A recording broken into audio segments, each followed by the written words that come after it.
To get back to that breaking news, a massive fire ripping through a Bronx apartment building, all happening in the Allerton section on Wallace Avenue near Arnow Avenue. Today, New York's Romney Smith is there with an update on injuries. Romney, we understand this was a building that may have not had heat before this fire started, so people suffering even before the flames began. That's right. We have had several residents tell us that they did not have power, so it was a struggle to stay warm. Anyway, lots of space heaters that we are anecdotally hearing were in the building. Well, we are still waiting for the official cause of this fire. I can tell you right now, there are still flames that are being seen from the rooftops of these buildings. There are 1, 2, 3, 4 ladder trucks that I can see right now spraying water on, again, this very active fire. Not the major flames we saw a while ago, but still, it is an incredibly active scene. In fact, take a look at this video from a few hours ago. Police say 911 calls came in around 1:40 this morning, and that's when crews arrived. They found flames shooting from the top floor of this apartment building.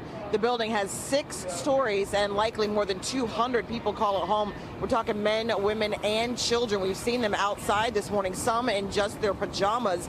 Now, because the flames spread so quickly, additional crews were called in, and right now we know that there are around 200 personnel with FDNY on the scene right now battling this fire. There are also crews here trying to make sure that the ground doesn't completely freeze over, because we did see a firefighter take a pretty nasty spill earlier after slipping.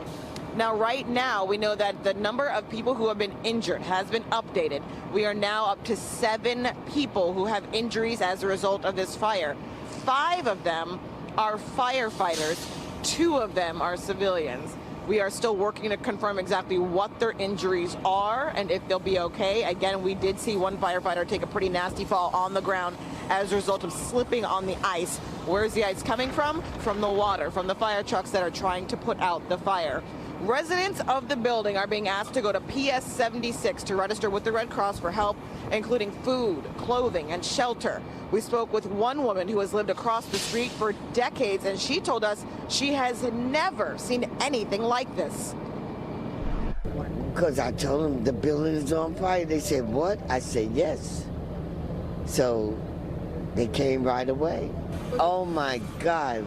They was tearing it up. They was really trying to fight it. And I never saw firemen so fast. They be moving. And they was really tearing it up. And they have been here, like we said, since around 1:40 this morning, working to extinguish this fire. This is still a very active scene, Darlene, with several ladder trucks working to extinguish the fire.